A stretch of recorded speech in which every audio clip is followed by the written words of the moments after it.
Well, hello, everybody. Welcome to TNF in session. I am recording live, and this is a podcast. This is a video feed. It's everything that you need, and this is exclusive to, oh, yeah, it is exclusive to all of my top tier Patreon supporters. And some other tiers. I have the TNF boardroom, which is my producer levels, and then I have some wonderful other people in here right now watching me. I am streaming to a unlisted private video feed. I am communicating to several people at once on several different internet tabs. I have a lot of tabs generally on my screens at home, and it's kind of if it sounds like I'm slightly confused, it's because I'm doing all things at once. I have no one in the booth.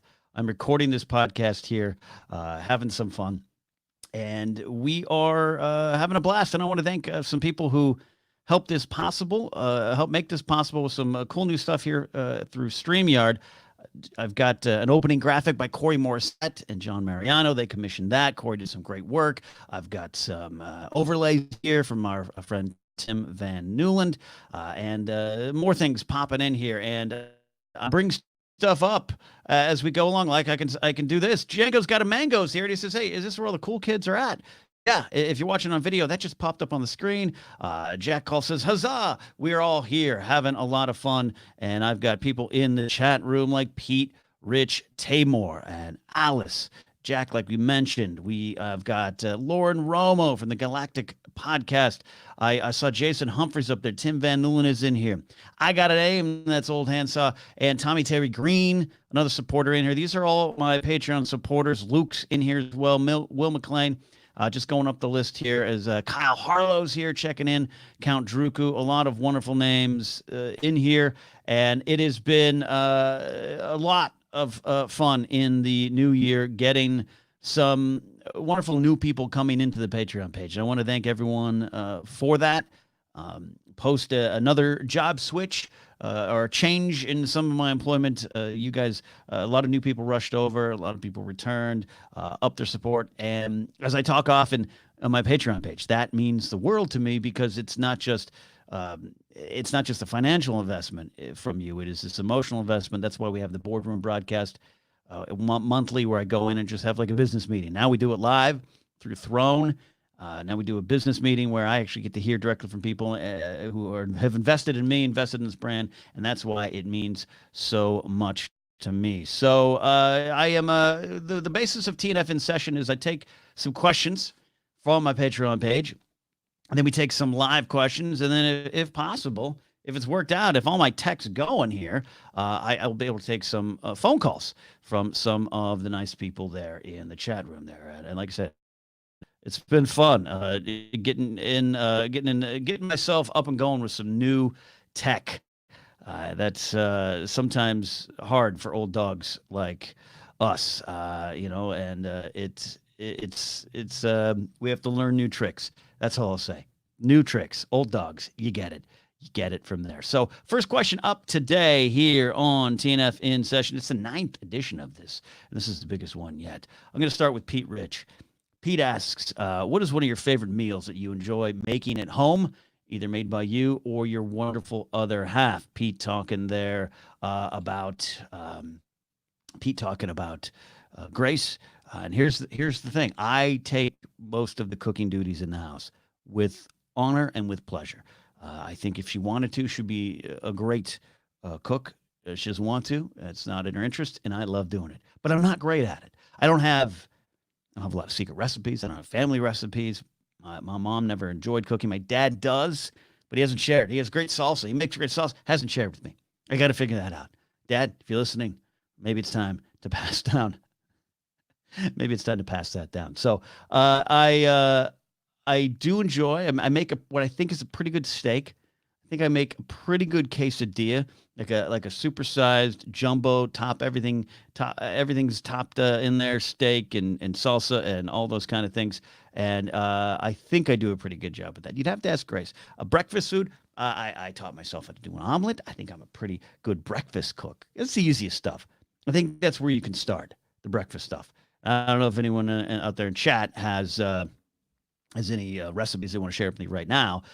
Pete Rich is in. Pete Rich is adding, saying, "Hey, good thing I ate right before this." Pete, that's a very good, it's a very good idea. We often, if you follow me on Twitch, we often go straight to food talk while we're playing video games. It happens a lot. So, Pete, great question to start us off there. I'm learning. I'm gonna learn. I'm gonna learn more of recipes, and it's cheaper, it's better, it's healthier, all those kind of things. Andy Ortiz has a question here. We're going on to Patreon. He says, with baseball being a self-policing sport, I expect a lot of beanballs thrown at the Astros batters in the 2020 season. How do you think umpires and MLB will handle the situation next season? Expect a lot of Terry Collins type reactions. So Andy always has great baseball questions, and he baseball stuff, big cheating scandal for those who don't keep up with the sign stealing scandal with the Astros, Red Sox. I'm convinced there's more teams out there. Whether or not we hear that or not, we'll figure that out. But we'll see how it goes.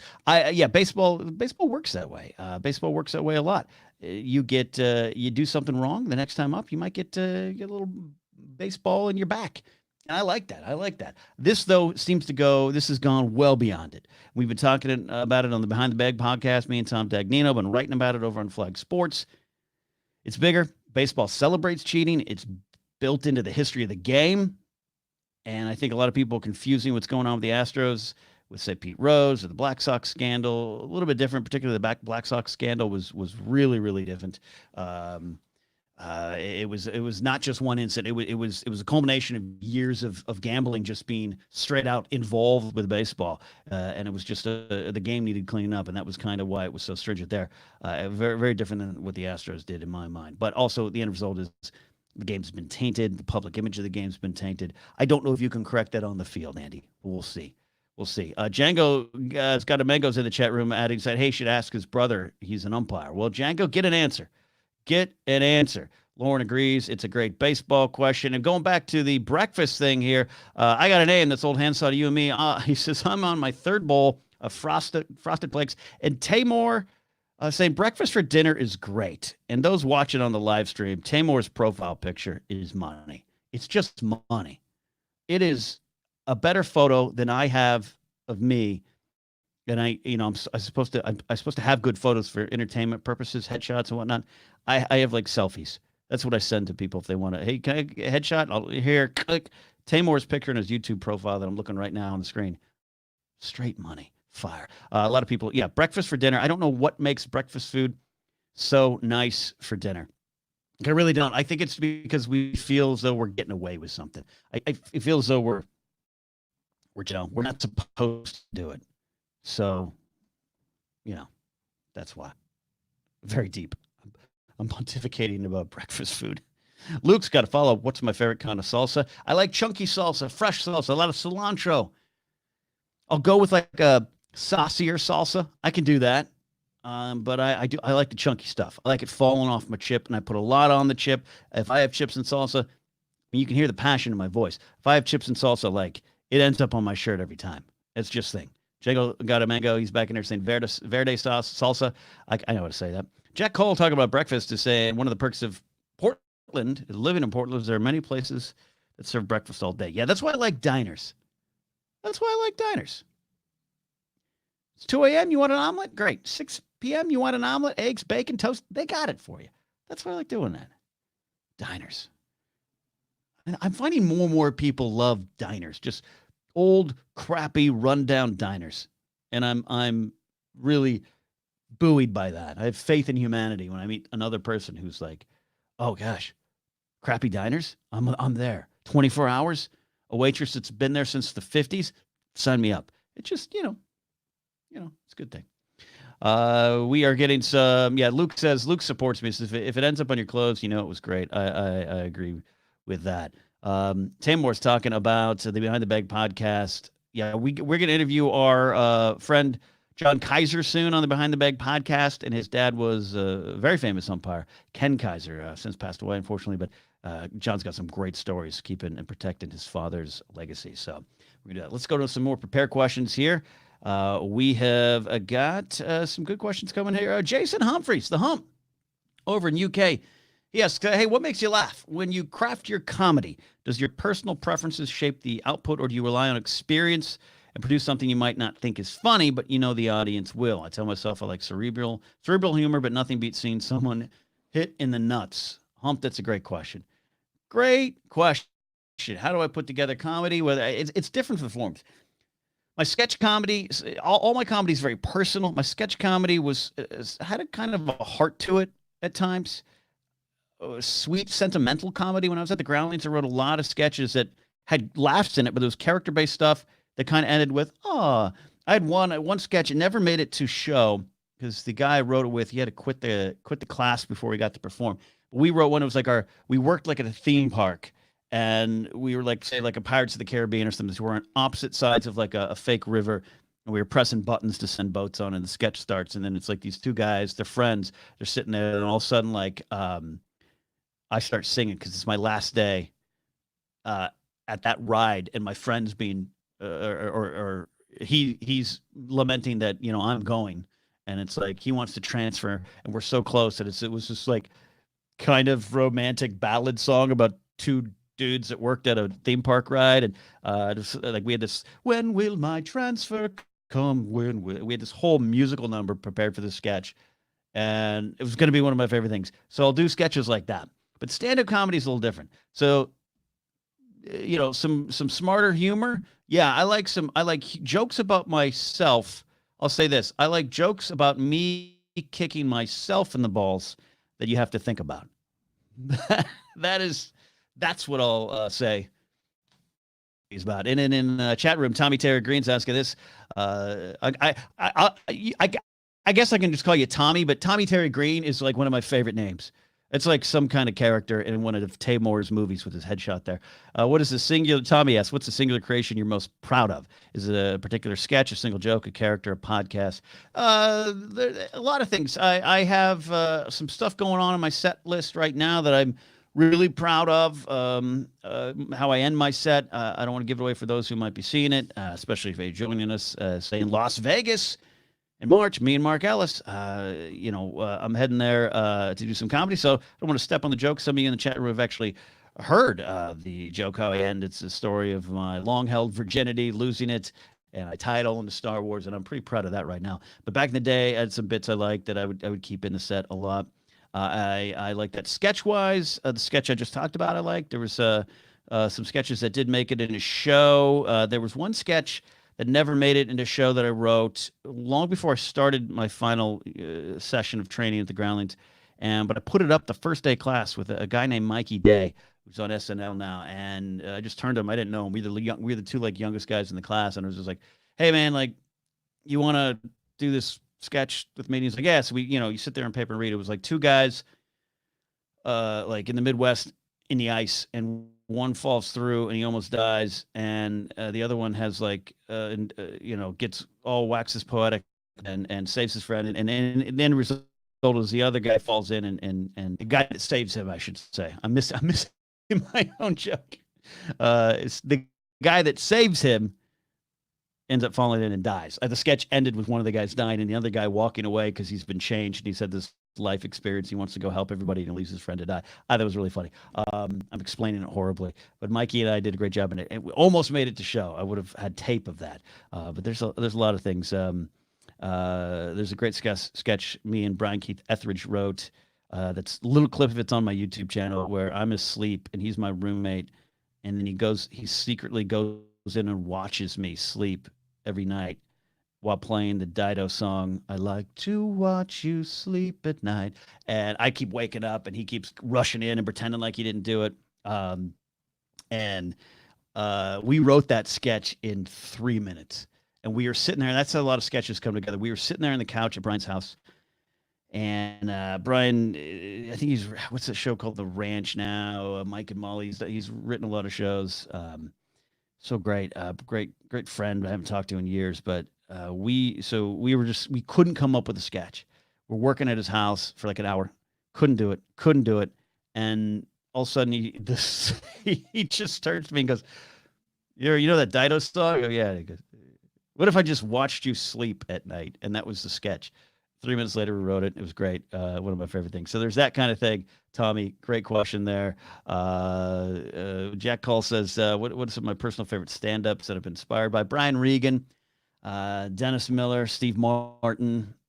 A lot of my contemporaries I used to love watching all the time. That includes Mark Ellis, Christian Harloff, Jamie Kaler, Lou Santini, my friend Chip Dornell, my friend Mike Beatrice.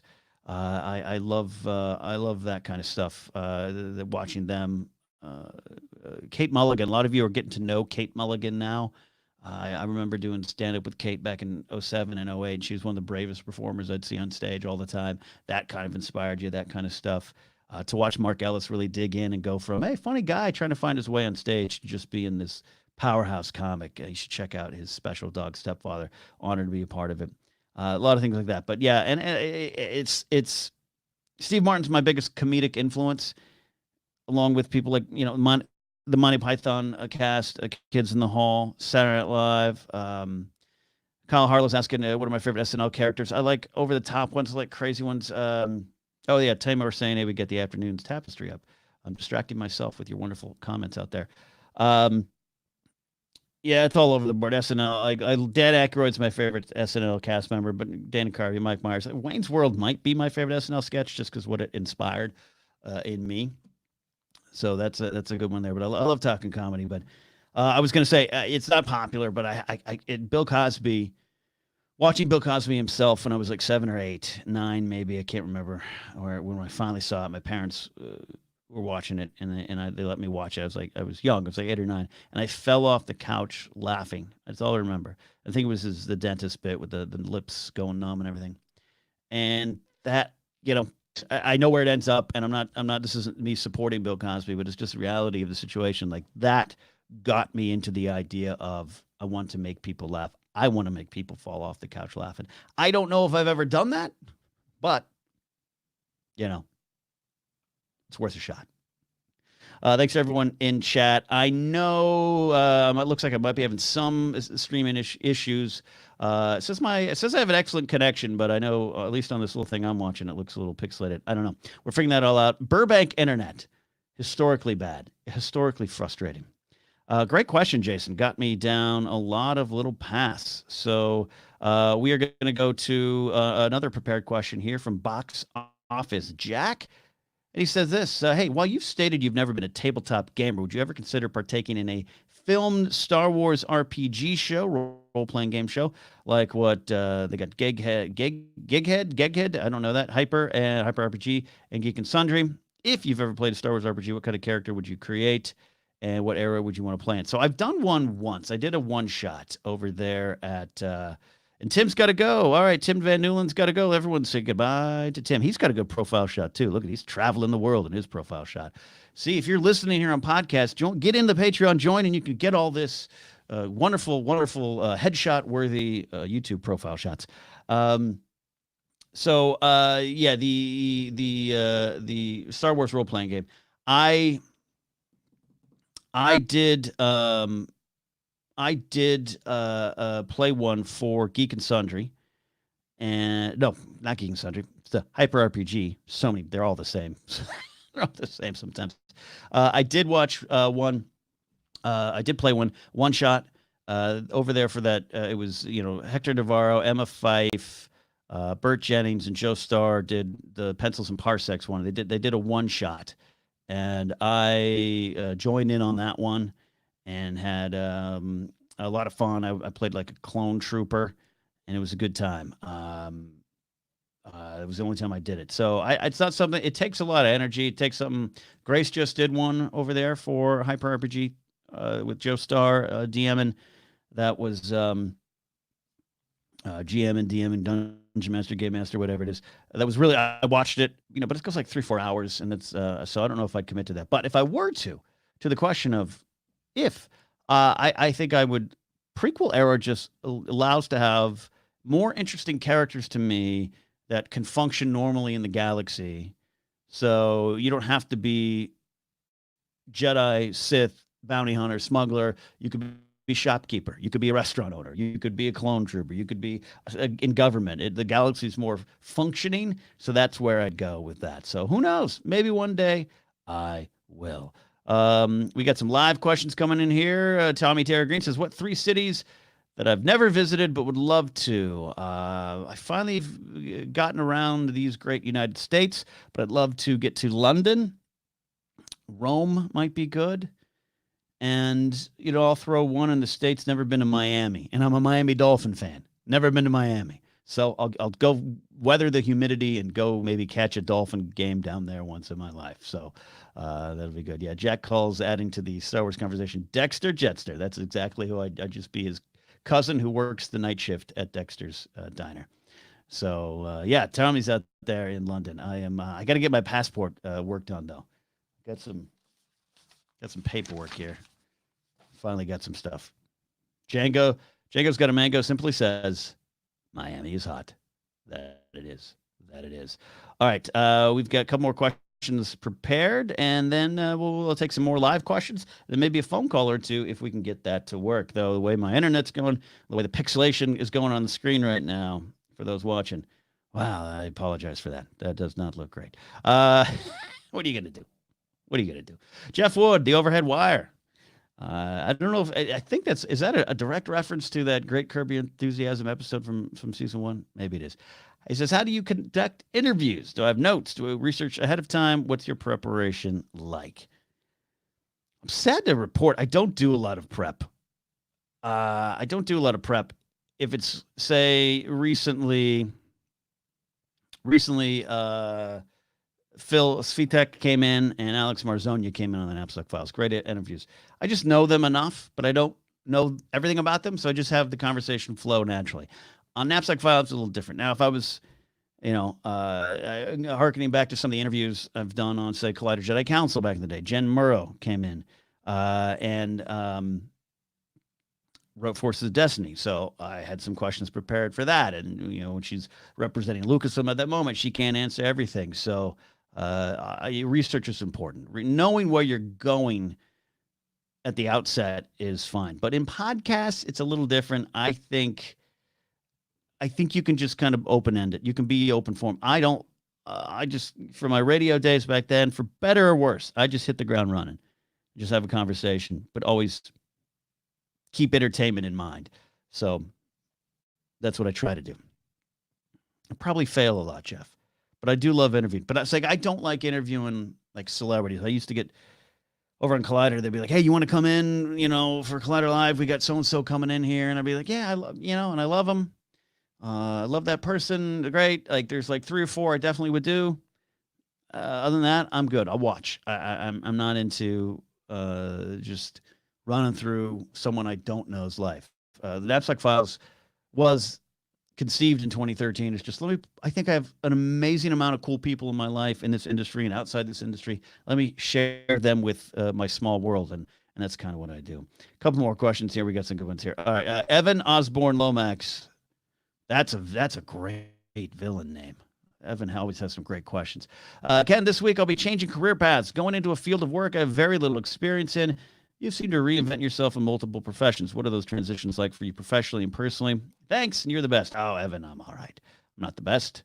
I am not the best. But I'll tell you this. What I do, my mother was a good influence in this regard. My mother has had several different careers. At first, she was a stay-at-home mom. This is, late 70s, early 80s. It's kind of was a thing, but, money got tight after we moved up to the Central Coast, so she ended up getting a part-time job at our church down the street. And so she was, part-time kind of secretary, mom, and then we got older. And then she was like 40. She went back to school and learned some new stuff and got a degree. And then became an activities director for retirement homes. Then ended up running activities for like 3 retirement homes at once, different levels of needs for the residents. And then got her certification in teaching aerobics and exercises and weightlifting, weight training for elderly seniors and everything. And she went to that. So she's changed a lot. My dad was one of those, had a great 45-year career as an engineer, and that was that. So both work. I think there's some staying power. I was at a job for 17 years, which was a good sign. It wasn't always fun for me, and I wanted out, but staying is sometimes a good thing. But not being afraid. What I learned from my mother is not being afraid to redefine yourself. And so, Evan, to that question, I mean, you're doing it. You are changing, and it's exciting. We just had an interview on the Saturday night special episode of Napzok Files with our friend Jeff Saunders, Scribbler. He kind of in the same field, but he was inspired to make a change, and I think not locking yourself in. There's sometimes when you're going to dig in, you're going to succeed and hit your goals, and then if you're starting to feel and look around like, hey, maybe it's time to move on, do it. I think it's exciting, and there's no cap on that. Go back to school when you're 90. Write a screenplay when you're 70. Pick up guitar. Who knows? Maybe I'll still do that. I tried. I failed my early 20s to learn guitar. Maybe I get my pal Van William to teach me. So Evan, I think you're doing the right thing. Whatever the reason too. If it's forced change, do it. And I'm out here in an industry where a lot of us get locked into. We need to be on camera. We need to be on mic, and we got to be in the industry. And I'm challenging myself and my friend Roger Craig Smith. I don't want to speak for him, but he's a great voice recorder, and it's not stopping. But he's like, at one point it will. So he's learning other things, taking classes to better himself. Here he is, one of the, he's Sonic the Hedgehog. He's Ezio in Assassin's Creed, and he's like in Burbank night classes learning sign language and stuff. And that's been inspiring to watch. And he's taught himself to be a photographer of stars and galaxies and space and comets, and he's become an expert in that field. And he taught himself that because I won't have it. I was always fascinated by the late great Andy Kaufman, who's an odd bird, no doubt. But while he was on Taxi, one of the most popular shows in the early 80s, it's a true story. He had a job down at Jerry's Deli on Ventura Boulevard in was Encino or Sherman Oaks there, the Studio City location. He was a busboy. One of the biggest stars in the world playing lot kind of Taxi. Legitimately had a job as a busboy. And he was like, I'm just a guy. And I don't know, Taxi could go, and I got to have some skills. And then that's Andy kind of being weird. It's Andy kind of being his weird genius self. But I grew up reading that story. So for me, one of the things I'm challenging myself, Evan, I am going to be soon, hopefully, I'm locking down. I got to go do like a little audition process, but I'm going to be teaching podcasting to kids, like teens, in the LA library system. Not doing it for money. There's a little money to it. I need a little money, but I'm going to go try that. It's in my field, right? But there's no glory in that one. Just a lot of fun and something different. And who knows what that leads to? Who knows what that inspires you to do? I think that's something I'm constantly interested, especially the older I get. But I'm digging into my career. I'm doing some great things. I'm writing. I've got a cool project to hopefully can announce soon. Working on some other things. But I see a lot of people in our industry too, and this isn't just me speaking to our industry, but like, again, I lost my Collider job twice. Other people lost their jobs.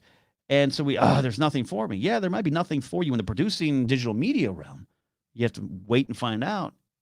And there might be a time to gamble on yourself. I felt I kind of gambled on myself after I got cut from Collider in 2018. And I think it's so far working. But at some point I had to consider, do I get over an ego thing and look outside of what I think I deserve? And unfortunately, I see some, I see some of it sometimes, locking themselves into a career at their own detriment when you can always come back to it.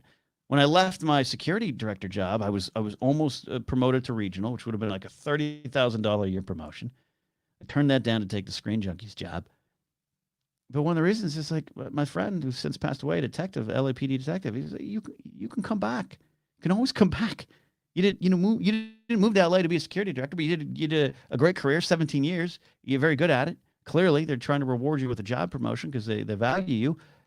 You can come back. Maybe not to that job, but you can always go back. You can always try something else.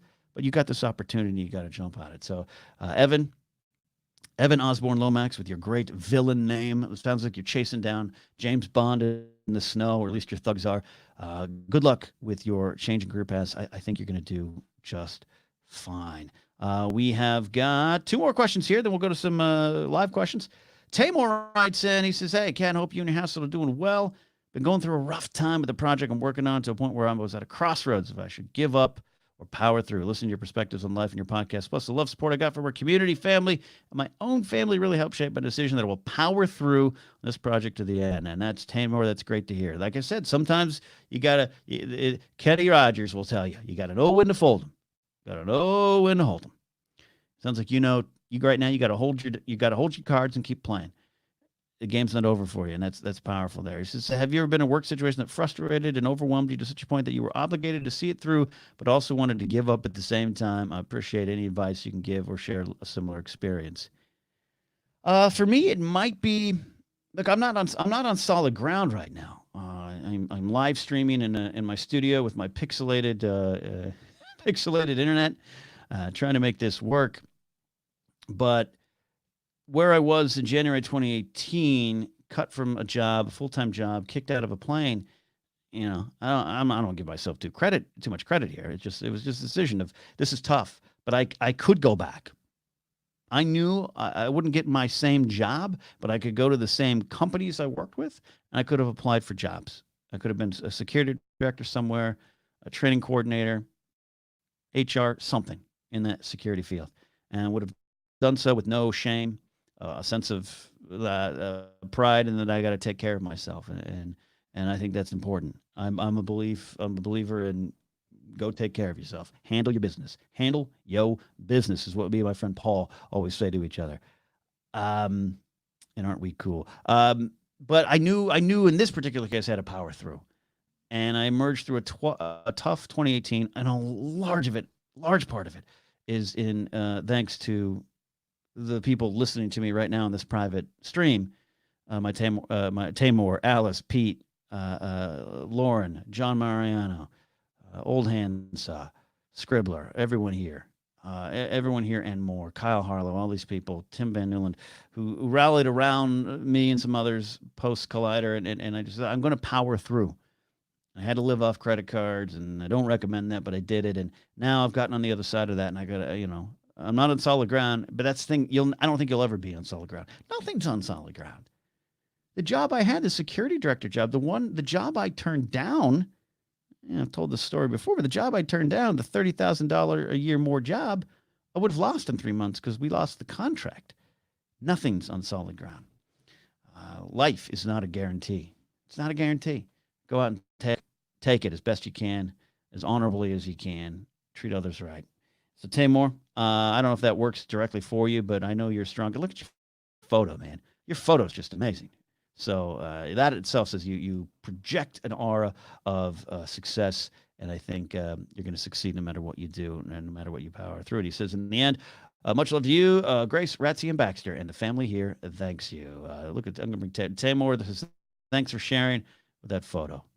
The Buddha family, great family there. Final question from the prepared questions. This is from our friend Old Handsaw, who is in the chat room right now. As I got a name, finishing his probably fifth bowl of Frosted Flakes. He says, "Have you ever mail ordered? Oh, anything that was advertised in a comic book." I should have finished that sentence. In the era of 5 to 6 weeks delivery times, I've ordered 100 durable but very thin plastic toy soldiers, a pair of X-ray goggles, and a Han Solo blaster. Totally worth it. If you have, did it live up to the expectations? Hot damn, this is a great question to close out on, Old Hands Up. See, I used to get those comic books, the G.I. Joe comics, but I used to get some of the older ones, Archies and whatnot. I had a comic about Tom Landry, the Dallas Cowboy, a head coach back in the day. Just a comic book about his life. I don't know where it is now, but I remember it. There was also a comic series called Nam, Vietnam. It was just Nam. Really intense, pretty serious comic, but I had that. And in the back, these comics back in the day, not so much now, but back in the day, they just said, order some, seahorses, submarine. If you watch, Get a Life, the best TV show of all time, when Chris Elliott orders a submarine finally. There's that. But I don't know if I specifically ordered anything from there. But that wasn't the era. I did order a lot of mail away G.I. Joe figures and things like that. And so the one I do remember, there's a G.I. Joe vehicle, meaning it was on the Joe side. It wasn't on the Cobra side. And mostly I collected Cobra vehicles. vehicles. They're just cooler. Bad guys have cooler stuff. Same in Star Wars. It's a weird thing. And I ordered a G.I. Joe wind sailor, little surfboard with a little, mast on it, and had like while you were surfing, it had a little side board that could launch a rocket. Sure, that would work fine. And I remember I saved up. I was going to order it. And I think you got to send in some proof of purchases or something weird too. And I sent it in. And old Hansaw, the most important thing I got from your question here is the 5 to 6 weeks waiting period. Do you know, like right now, we're ending January. I've already got things booked into July, into 2020. The year's done. It's insane.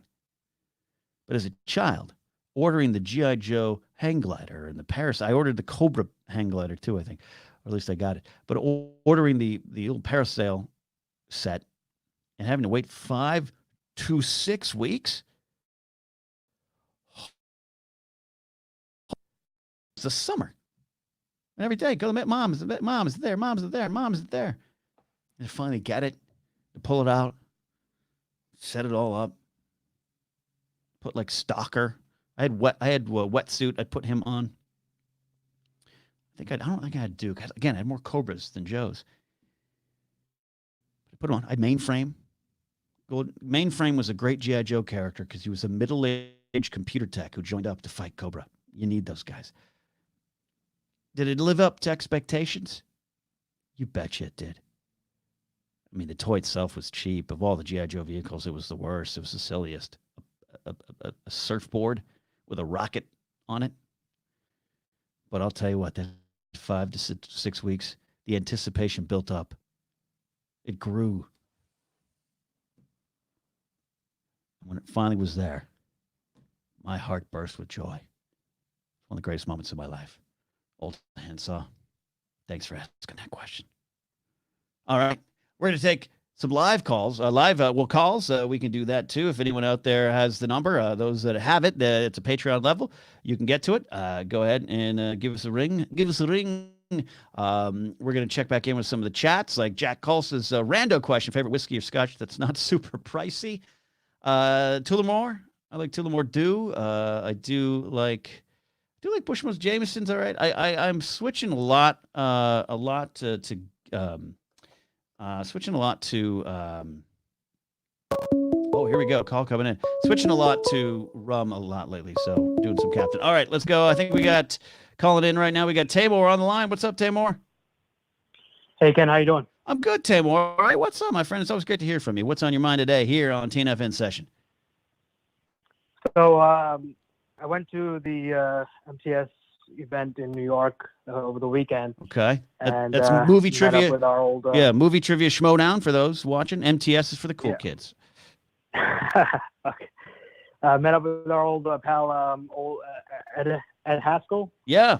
And he, because I watched the impromptu live stream that you had about a week ago, and you mentioned something that you had at the Smith, and I was just wondering what it was. I was like, because I do remember you meeting you that night, me and Abdul, when we came through, and you actually were eating something, but you were finishing it up, so we didn't know what it was. We were always wondering, like, what was he eating that was so good? Eddie will remember what exactly it was, but there was one. By the time I got there after the comedy show, it's crowded, a lot of people there. Ellis's family, Uncle Steve, everyone's there, and I sit down, and I think I'm sitting across from some of like Christian's friends, Harloff's friends that I don't really know, and there's like a plate of chips, like those kind of burnt, crunchy bar chips that are great, but they're sitting on something. I'm like, what? And they're like, oh, you got to try this. And it is like I don't even know what it's like. It was like cheese, chives, sour cream, but not. It was thicker. It was like a cheesy, chivy paste. Eddie will have to tell you, but I got it. It was amazing. I dream about it. I dream about that. Wow. And I was so bummed I couldn't go back to the Smith this year for the Schmodown, but maybe next year, or maybe I'll just fly out. So you have to. It's at the Smith, and there's a lot of Smith locations. So I'll have to go check it out on the menu. Was there anything else that you liked on the menu? Because I plan on making a visit with Ed and Abdul, like and John. I don't remember. Meet up. I don't remember what I had, Tamor, because you kept sliding drinks across the bar to me. Yeah, that's true. Yeah. All right, brother. All right. Thanks for checking in, and you're going to power through, man, and you're going to call us on the other side of the success you're about to achieve with your job, my friend. Appreciate it. Thank you very much, Ken. All right, Tamor calling in there. We'll go back to the chat here for last questions. This is what we do here on TNF in session. So if you got some live questions, you just post them in the chat. Hopefully my StreamYard will catch up to those as well. Alice is in there talking about a dream about it. Yeah, I dream about food sometimes. I legitimately do. There's a pudding I had recently that I absolutely at a bar nearby here. Absolutely dreaming about it. Me, Mark Ellis, and Christian Ruvacalba went out for some drinks and some pizza, but I had already eaten dinner, so I had dessert. I ordered this. It was chocolate pudding chili with whipped cream. The chili, I don't know why that word was in there, but I had it, and I woke up the next morning dreaming about it. And Copster said I looked like in another world. Excuse me, Christian Ruvacalba said I looked like I was like in another world while I was eating it, and that was the best compliment anyone has paid to me. So we got Alice checking back in. Said, hey, did I watch Picard, the new CBS All Access series? I did not. I like the character of Picard. I love Patrick Stewart, but I got to tell you, like, I'm not a huge Star Trek fan. It's not a Star Wars versus Star Trek thing. I did get into Next Generation, but not a lot. I do like a lot of the movies. I like Star Trek 6, Star Trek 4. I like Star Trek 8 a lot. I love the J.J. Abrams reboot one. The second one, Into Darkness, so much. And I didn't see the third one, the Beastie Boys one. So I didn't watch Picard, but I so love Patrick Stewart that if I had CBS All Access, I'd be there, or if I find another way to watch it. So hopefully that answers your question, Alice. I hope it does. I got a name, says, thanks for the memory, Ken. Yeah. Thinking about 5 to 6 weeks. Thank you. I'm going to see if I got some other questions here as I slide back up. If anyone wants to call. Alice, going back to Alice, she says, I learned guitar in my mid-40s. So there you go. That's important. Kyle says Kyle Harlow. What was it like interviewing Carrie Fisher? I had the chance to interview Carrie Fisher, unfortunately, a couple months before she passed away, back in August of 2016. One of the last things I kind of did officially for ScreenJunkies. Did it at Wizard World Chicago, which is really over at the Rosemont kind of Civic Center area. And me and another guy get to interview her. There's footage of it out there. And it was crazy. It was one of the greatest experiences of my life because it's Princess Leia. It's Carrie Fisher. She is everything you'd want her to be. I was so nervous, shaken. She brought her dog Gary, got to feed Gary on stage. And I wish I had another chance to do it again because I would have been better the second time around. And hopefully would have had a chance to do it by myself. But the best part was taking the questions from the audience. And a lot of people just weren't asking about Star Wars. They're asking about life. They're asking about her very open and public struggles with bipolar disorder or depression, addiction. I think that's part of her legacy. Carrie made a lot of mistakes, and in the end, it might have affected her life. Might have taken her life. That might have been the cost of some of the life she led. But she never shied away from that, and became a beacon of hope for people that are going through a lot of different things. It wasn't just one thing with Carrie. It wasn't like she just drank a lot of alcohol. She had a lot of things going on. And including, father issues she was always joking about. She even joked about it in the interview. So to watch her kind of deliver that message to the public, and to watch not just guys like me, old guys with beards sitting there like, hey, Princess Leia, but just like young girls suffering some of the same problems, bipolar and all that kind of stuff. She just, I think in the last few years, became this elder stateswoman for a lot of those causes, and we miss her. We need her. She would have had a lot of fun with people attacking Last Jedi or Kelly Marie Tran. She would have not taken any of the crap. And that was a loss, too. Outside of the movies, that was a loss. So it was fun, Kyle. Great question. My favorite moment in the interview, other than feeding Gary the dog, got to do that. I've talked about this elsewhere, but at one point I'm talking to her, asking a question. She takes off her glasses. She had little, glasses on. She took them off, and she looked right at me. And, she was older, and, we all get older. Our body changes. How we look kind of changes. And, she was older. But her eyes, your eyes are your eyes. And I found myself suddenly staring into the eyes of Hoth Leia, my favorite Leia. And I was lost. I blanked out. I just like, and she's, staring back, waiting for my question. And I'm just like, and it was just a surreal, wonderful experience to get to see her in person. So that was awesome. Speaking of Star Wars, Lauren Romo's got a question. And Lauren's got this. She follows up with the Carrie thing. She's a true role model for all women, especially the female Star Wars fans. She was indeed. Lauren's got this question about Project Luminous is the date of 2/24/2020. My thoughts. My assumption is set up the future of Star Wars movies. Hey, we talked a lot about this over on ForceCenter. So if you're a Star Wars fan, pop over there. Project Luminous was put out there as a new Star Wars storytelling collection of stories and games a while ago. It was a publishing event, meaning mostly books and comics. Its rumors are that it's now gone beyond just publishing, that it's going to be kind of the next set of movies. Years ago, actually, I heard about Project Luminous last year. I heard what it was, the High Republic era, but I did not hear anything about it being movies. That could have changed, and it could be the movies. I'm interested by it, but I definitely know it's a publishing event. But we'll know 2/24/20. There's a lot of great authors working on it there. So Jack Cole says, what two sports would you combine while adding a fantasy sci-fi twist to add or invent the Star Wars universe? Oh, this is great. I think I would like some sort of tennis with the rackets having like lightsaber blades on them, but they, so you're blocking things. You have to like block. You have to, instead of a tennis ball, it's like a laser bolt. You miss, you might die. Pod racing, though, is great. I mean, pod racing is great. I still want a 30 for 30 style Disney Plus documentary on the Boot to Eve Classic. That's kind of what I want. Just treat it so seriously and everything. I think that'd be great. Be a lot of fun. Great question, Jack.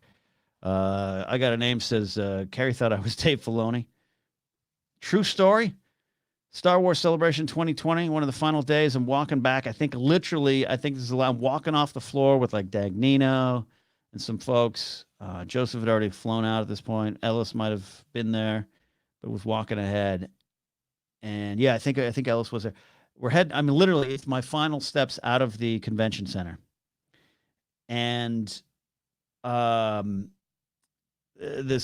someone's taking a picture of someone else, and all of a sudden they look at me and they're like, "Hey, oh my gosh, don't leave. Can we get a shot? Can we get a picture with you?" And I'm like, okay. Like every once in a while we get stopped for Schmodown or Jedi Council or ForceCenter. I'm like, okay, let me take a shot. And they're like more thrilled than anyone's been to take a photo with me. And they're both, it's like a husband and wife, and they're both like, congratulations. Now, I had announced that, recently my book, Why We Love Star Wars, was, announced to come out. So I thought, okay, in my head, I'm like, maybe they're happy about that. Maybe they really want to read my book. How sweet. And they were like, wow. And to be working with Jon Favreau, oh my God, and have the Clone Wars back. You must be so excited.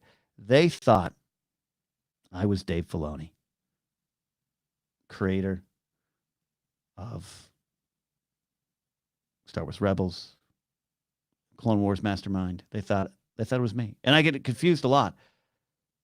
And I had that moment. Do I tell them? I don't want to pretend to be Dave, but do I tell them? So the husband grabs his camera, and the wife gets next to me, and I put my arm, hover around her shoulder. And I think to myself, let's just let them have this moment. So they must have figured it out. And they must have, maybe they posted the picture somewhere. I was waiting to be tagged in a photo. I was waiting to be tagged in a photo online of someone like, that's not Dave Filoni, that's this guy. Never happened. Phone lines are still open if anyone wants to try to call in, but you don't have to here. A few more minutes left in the stream. We got some great stuff. Yeah, Django's got a mango says, you aren't Dave. And also Django says, stream looks a little better right now. That's great. All right. Yeah, it's definitely okay. Look a little better. Disappointed that my stream is not working as much today. Yeah, Pete Rich, you're right. The no cowboy hat would have been a dead giveaway. But I do, I have my old Tex Tunney cowboy hat from my MPW wrestling days. If I had that on right now with a gray beard, I think it'd be easier to say, hey, that's Dave Filoni. Lauren Roma says, where's Brian Ward when you need him? Oh, Alice says, I'm out. Lauren, where's Brian Ward when you need him? We need a cowboy hat photo of me now. Yeah, we'll have to have Brian Ward put one together. Brian Ward doing so great, doing all the graphics, all the branding for a lot of shows. A lot of us go to him. ForceCenter was actually, I think, one of the first ones. I think we used him. We found Brian Ward through, he was sending us artwork he was doing to the ForceCenter crew, me, Joseph, and Jennifer, and he's doing an animated version of our show, Databank Brawl, and we started using him. We used him for the ForceCenter logo, the main logo. The first ForceCenter logo was actually created by Leanne LeCouture from the old Schmoville, the Photoshop queen, as she was called back in the day. She created that one. Look at this. Chris Jones says, beanie next time. Beanie. Well, I got for you, Chris. I got the beanie right here. Just put it over the headphones. I've been wearing this beanie as we start to close. I got this beanie as a gift in Arizona because it was cold. It was snowing out there.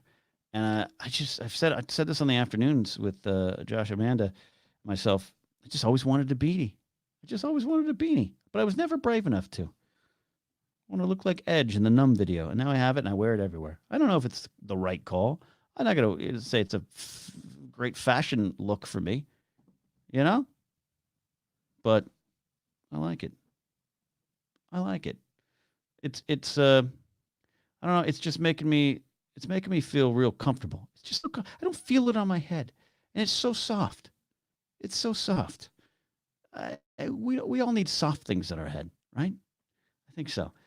Bringing up something up here. Excuse me while I type away and talking to y'all. This has been a lot of fun. This is what we do about every month here on the Napzok Files. We do the Napzok Files in session, live recording, then sent out into the world after for everyone else, but a live recording with my special Patreon people. Oh, by the way, so Alice says this. We are proud of Ratsy. Alice also says it's like hair. Yeah, beanie. No, Alice, the beanie's helping me accept how bald I am. It does make me feel. And I'll put it over the headphones again. Jack's got to go. I do have the trading cards. You can get the Napzok Files trading cards designed by Brian Ward, and that show a photo of Tex Tunney from my wrestling days is from a photographer named Scott Harvey. So if you want to see me in a cowboy hat, and I did send those out. Comfort, convenience class, says Chris Jumps there. We are almost out of here, but as we always do, want to shout out my high-tier Patreon supporters. These are the executive producers at the top of the list. It's Thomas Risling, Lethal, Logan X, who I have wrestled in a ring as Tex Tunney, Bador, Kyle Harlow, Matt Thompson, Tay Moore and his brothers Abdul and Rafe, the brothers Buddha, Donald Long, Nathan Ovendale, Zach Anderson, my friend Ty Schellenberger, Lalomi, and Chad Benenfield. These are the executive producers. They got a lot of great producers and associate producer supporters. You can go to Ken Napzok's Patreon page at patreon.com/Ken Napzok and support things there. You can get my book, Why We Love Star Wars, available in German. Who doesn't like to read books in German? Actually, I have a copy. I finally got a copy. It was really cool to see my Star Wars words translated into German. It was fun indeed. So the audiobook is out there as well. We did announce this. It's kind of unofficially been announced. It's been officially announced through Mark Ellis at markellislive.net, but I don't know if I'm confirmed 100% yet. But March 6th, if you're in the Las Vegas area, you want to see some comedy, maybe keep that night free. Viva Las Vegas. It's going to be a lot of fun if I don't lose all my money on those Game of Thrones slots. We've been doing a lot of supporting of different charity works and events. Our friend Jeff Saunders, Scribbler, is doing some work in support of the St. Baldrick's Foundation. We did an interview this past Saturday. You can go catch that episode of Saturday Night's special on the Napzok Files. It is very important for research for child cancer. We are supporting that, and I'll be part of the Movie Trivia Face-Off charity event for that very soon. Our friend Zachary, Tommy,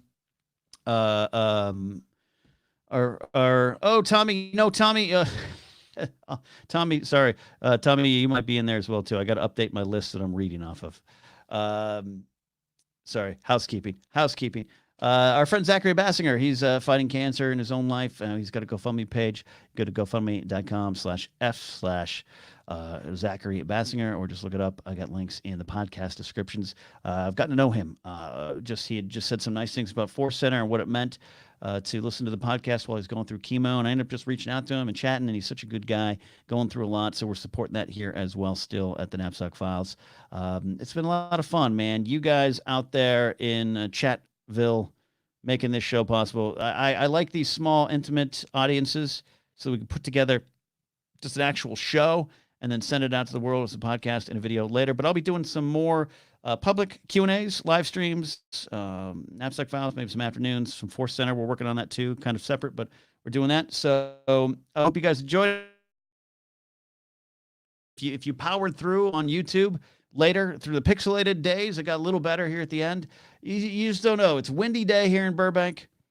It's a windy day in Burbank, and sometimes my internet just gets blown all over the place.